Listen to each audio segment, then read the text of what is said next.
বাংলায় যদি শান্তিতে থাকতে চাও বিজেপিকে বিদায় দাও। বাংলায় শান্তি আসার জন্য বলে বিজেপিকে বিদায় দিতে লাগবে। মিঠুন দা, আপনি কথাটা শুনছেন নাকি? মিঠুন দা, বিজেপিকে তাই বিদায় দিতে পারবে না মমতা ব্যানার্জি? ওটা আর আপনি পারবেন না। আমি কিন্তু মিঠুন দার সঙ্গে একমত। তো হে হ্যালো বন্ধুগণ, কেমন আছেন সবাই? আশা করি সবাই আছেন ভালো। আজকের এপিসোডে আপনাদেরকে দেখানো হবে মিঠুন চক্রবর্তী ভিএস মমতা ব্যানার্জির লড়াই। আর এই ভিডিওটা কেউ কিন্তু সিরিয়াস মাইন্ডে নেবেন না, জাস্ট এডিটিং এর মাধ্যমে আপনাদেরকে বিনোদন দেওয়ার জন্যই এই ভিডিওটা বানানোর একমাত্র উদ্দেশ্য। হ্যাঁ, আমি যাদব বলছি, আর আপনারা দেখতে পাচ্ছেন রোস্টার বয় ইউটিউব চ্যানেল। তো বেশি দেরি না করে আজকের ভিডিও শুরু করা যাক। ওই ডিসক্লেমারটা লাগিয়ে দাও।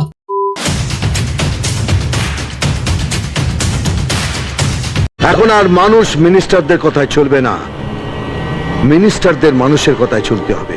একদম 100% রাইট। আমার মতেও কিন্তু এরকমই হওয়া লাগে। আর তাদের কথা না শুনলে তো মানুষ মিনিস্টারদের পিটিয়ে হাতে বৃন্দাবনের টিকিট ধরিয়ে দেবে। দিদি, এখন আপনি মিঠুন দাকে কি বলবেন? এত বড় অহংকার এই গুন্ডা মির্জাপুরের দল ভাবে কি? মিঠুন দা, আমাদেরকে নিয়ে কিন্তু দিদি অনেক কিছু কথা বলতাছে। মিঠুন দা, আপনি আপনার আসল চেহারা দেখিয়ে দেন তো। ফাটা কেষ্ট ইজ এভরিওয়্যার। সালা মারবো এখানে, লাশ পড়বে শ্মশানে। এখন কেমন লাগে দিদি? দিদি মনে হয় অনেক ভয় পাইছে। কি দিদি, আপনি কি সত্যিই ভয় পাইছেন?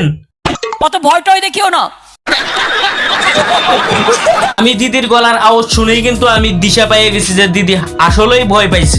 আর দিদি, আপনাদের পশ্চিমবঙ্গেও তো অনেক অন্যায় অত্যাচার হইতাছে, তা আপনি কি করেন ওখানে থেকে? আপনি কিছু বইলা পারেন না নাকি? কি বলবেন বলুন তো? না, আপনি আর কি বলবেন? আপনি তো মিঠুন দাকে দেখেই ভয় পান। আপনাকে আর আমি কি বলবো? দিদি, আপনি এরকম ভয় পেলে তো বিজেপিরা বাংলাকে গুজরাট বানিয়েই ছাড়বে। বাংলাকে গুজরাট করতে দেব না, দেব না, দেব না, এটা মাথায় রাখবেন। আপনার লাইফ হিস্ট্রিটাও আমার পড়া আছে। এবার কেমন লাগে দিদি? কিছু বলেন আপনি।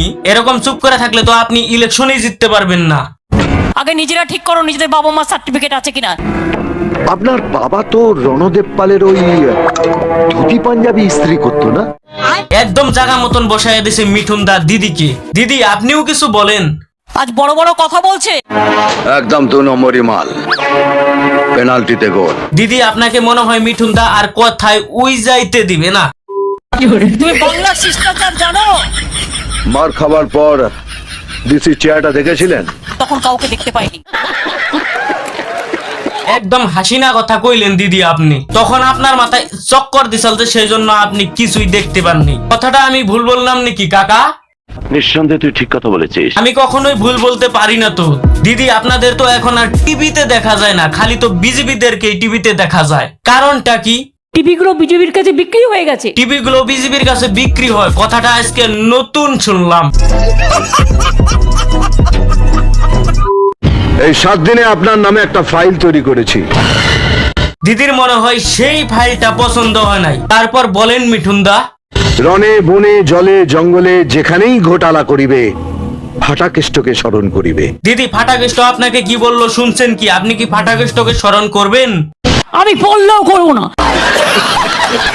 বিপদে পড়লে তো স্মরণ করতেই পারেন, তাতে তো আপনারই মঙ্গল হবে। অত বেশি বাড়াবাড়ি করতে যেও না। দিয়ে কাল সাপ পুষেছি, কেউটে সাপ পুষেছি, আর গোকরে সাপ পুষেছি। মিঠুন দা, আপনি কোথায় গেলেন? দিদি তো আপনাকে অনেক কিছু বলতেছে, আপনি আসেন ফিল্ডে, দিদিকে কিছু বলে যান। আর একবার মনে করিয়ে দিই, মটকা গরম করবেন না। এই মটকা গরম হলে কিন্তু গেম ঘুরে যাবে। এখন কেমন লাগে দিদি? কি বলবেন আপনি বলেন দেখি। এত বড় সাহস, যা না ইলেকশনে দাঁড়িয়েছিস, তুইও লড়বি আমিও লড়বো। এখন দিদি কথাই বাড়ানা দেখে এই কথাটা বললো মিঠুন দাকে। মোদি বড় মিথ্যাবাদী। এই এই এই এই ফুল স্টপ, এখানেই ফুল স্টপ। হ্যাঁ, এইখানেই ফুল স্টপ। আর কিছু বলার আছে দিদি আপনার? বল তুই কোন হ্যাঁ? আপনি ইনাকেই চিনেন না, তাহলে আমি বলছি। ও না, আমি কেন বলবো? মিঠুন দা, আপনিই বলে দেন তো আপনার পরিচয়টা। ফাটাকেষ্ট, গুন্ডা ফাটাকেষ্ট। কাউকে হসপিটালে পাঠাই, কাউকে শ্মশানে। অত ভয়টয় দেখিও না। এই গুন্ডা মির্জাপুরের দল ভাবে কি? মিঠুন দা, আপনাকে কিন্তু অনেক গালাগালি বার্তাছে দিদি, আপনি কিছু বলে দেন দিদিকে। আমাকে গুন্ডামি দেখাচ্ছিস না? সালা মারবো এখানে, লাশ পড়বে শ্মশানে। কে এবার কেমন লাগে দিদি? মিঠুন দা, আপনার যদি আরো কিছু বলার থাকে বলে দিন দিদিকে। 17 বছর ধরে অনেক বাতেলা দিয়েছেন, আর দেবেন না? হ্যাঁ, মিঠুন দা কিন্তু একদমই সত্যি কথা বলছে। দিদি, আপনার কিছু বলার থাকলে আপনিও বলতে পারেন। তোমার কিছু বলার থাকলে তুমি অফিসিয়ালি বলবে। আমি জানি আপনি একটু আড়ালে আবদালে কথা বলতে ভালোবাসেন। হ্যাঁ, এই অভ্যাসটা কিন্তু দিদির ছোট্ট কালের থেকেই। কিন্তু এইবার মিঠুন দা ইলেকশনে নাইমে পড়ছে, এইবার আর আড়ালে আড়ালে কথা হবে না। এইবার কিরকম ভাবে কথা হবে বলে দেন তো মিঠুন দা। কিন্তু এখন থেকে যা কথা হবে সবার সামনে হবে। এবার নিজের কাঁথায় আগুন লেগেছে। দেখো, বোঝো অবস্থা। কি দেখবে, মিঠুন দা তো সত্যি কথাই বলছে। আপনাদের মতো লোকেরা মন্ত্রীর চেয়ারে বসে আছে বলেই আজ এখানে ওখানে আগুন জ্বলছে। মিঠুন দার কথাই কিন্তু যুক্তি আছে। এবার দিদি কি বলবেন বলেন দেখি। এক হাতে কখনো তালি বাজে না। এক হাতে তো তালি বাজে না, ওটা তো আমরাও জানি। তাহলে মিঠুন দা যা কিছু বললো সবকিছু মিশা কথা? বলতে পারবো না। জানি না। আমিও তো জানি না।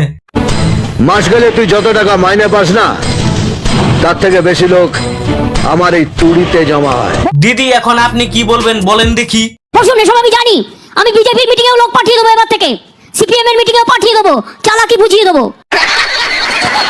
আমরাও দেখবো, দেখি আপনি কি করতে পারেন।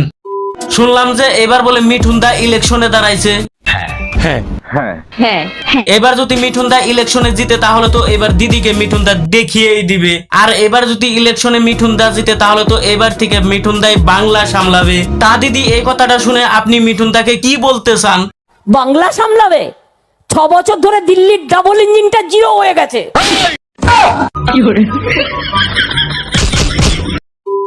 বালি বোড়াও নয়, জল ঢোড়াও নয়, জাত গোপ্র। দিদি, মিঠুন দা আপনাকে এটা কি কথা বললো? আপনি কিছু বলেন মিঠুন দাকে।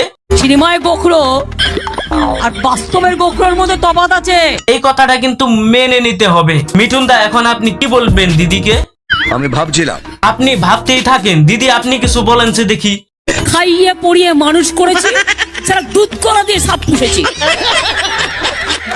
একদম সত্যি কথা বলছে দিদি। আরেকবার আপনাদের উদ্দেশ্যে বলে দেই, এই ভিডিওটা কিন্তু সম্পূর্ণ এডিটিং এর মাধ্যমে বানানো হয়েছে। তো এই ভিডিওটা কেউ সিরিয়াস মাইন্ডে নেবেন না। তো এই ভিডিওটা এই পর্যন্ত আসলে। ভিডিওটা ভালো লাগলে like, share, comment and subscribe করে দেবেন সবাই। দেখা হচ্ছে আরেকটা নতুন ভিডিওতে। ততক্ষণ সবাই ভালো থাকবেন, সুস্থ থাকবেন। বন্দে মাতরম।